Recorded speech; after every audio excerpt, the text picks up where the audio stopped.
j'ai besoin en fait de ce téléphone.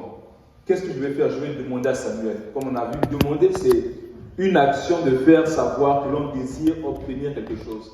Je veux avoir le téléphone. Qu'est-ce que je fais? Je demande à Samuel. Samuel, donne-moi le téléphone.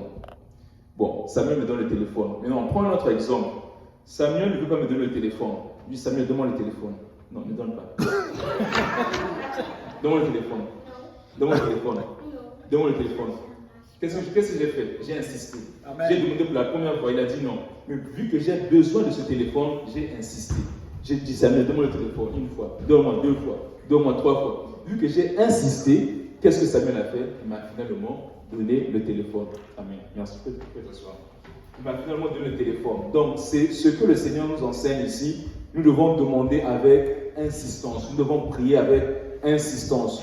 Pas juste une fois, pas juste deux fois. Tu demandes jusqu'à ce que tu obtiennes la chose que tu désires.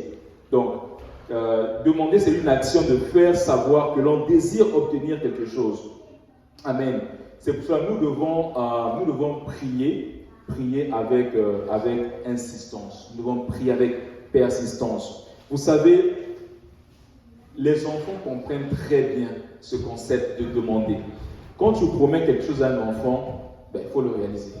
Sinon, dès qu'il va te voir, il va te rappeler la chose. Amen. Hein? Tant qu'il n'a pas cette chose, il va toujours te rappeler. La première chose qu'il va te voir, avant même de te dire bonjour, où est mon chocolat que tu m'as promis? Et là, tu te dis, ok, je vais te le donner demain. Quand il te voit demain, il te rappelle la même chose. Tant qu'il n'a pas cette chose dont tu l'as promis, dont tu l'as demandé, il ne va pas se lasser de te demander. Il va toujours te le demander jusqu'à ce qu'il obtienne cette chose. Et c'est comme ça que nous devons prier. Pas juste tu pries une fois, il n'y a pas de résultat, après tu abandonnes, mais tu dois prier continuellement. Comme le Seigneur ici donne l'exemple des enfants. Je me souviens très bien, juste une petite anecdote. J'avais promis c'est Anne-Sophie, et je lui avais promis à la fille du pasteur Serge, je lui avais promis un gâteau. Il dit, je te ramener un gâteau à la fête. Quand j'allais pour le service les jeudis, quand elle me voyait, où est mon gâteau? Chaque jour c'était comme ça, où est mon gâteau? Chaque jeudi. Et un dimanche à l'église, dès qu'on finit, dès que je l'ai vu de loin, je suis allé la prendre. On a fait le service, on allait à mon gâteau. Je me suis dit, bon, voici ton gâteau. Parce que je savais que si elle me voyait, elle devait me rappeler la même chose. Donc, dès qu'elle me voyait, elle me rappelait la même chose. Où est mon gâteau? Où est mon gâteau? Où est mon gâteau? Du coup, je me suis dit, bon, là, le dimanche, dès qu'on fait le service, je ne l'ai pas salué, j'ai simplement dit, Anne-Sophie, allons-y, je vais chercher ton gâteau. Parce que j'ai compris que tant que je ne veux pas lui donner son gâteau, elle va revenir. Elle va toujours me poser la même question. Tant que me voir, elle va me poser la même question.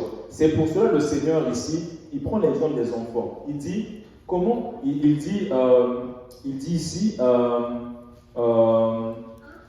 donc, méchant que comme vous l'êtes, vous savez donner de bonnes choses à vos enfants. À combien plus forte raison votre Père donnera dans les cieux donnera-t-il de bonnes choses à celui qui lui demande. Il dit, si un enfant te demande un livre, tu ne vas pas lui donner un téléphone. Tu vas lui donner un livre, parce qu'il a demandé un livre. Donc, le concept de demander, les enfants le comprennent très bien. Un enfant, quand tu lui promets quelque chose, fais le tout possible de le réaliser. Parce que tant qu'il n'a pas cette chose qu'il a demandé, il va toujours te le rappeler. Et c'est comme ça que nous devons prier, avec cette attitude. Nous allons lire dans la parole de Dieu, dans Luc chapitre 18, versets 1 à 8. Ça, c'est un exemple que le Seigneur Jésus-Christ nous donne, comment nous devons prier. Amen. Nous allons lire Luc chapitre 18, versets 1 à 8.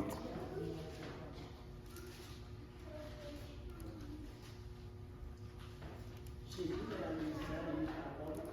une parabole pour montrer qu'il fait toujours prier et le pain est lâché.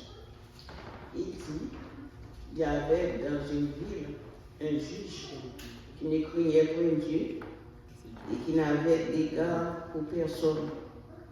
Il y avait aussi dans cette ville une veuve qui venait lui dire, fais-moi justice de ma partie adversaire. Pendant longtemps, il refusa, mais ensuite il dit en lui-même, quoi, je ne crains point Dieu et que je n'ai égard pour personne. Anéantis-moi parce que cette veuve m'importune, je lui ferai justice, afin qu'elle ne vienne pas sans cesse et nous rompre la tête.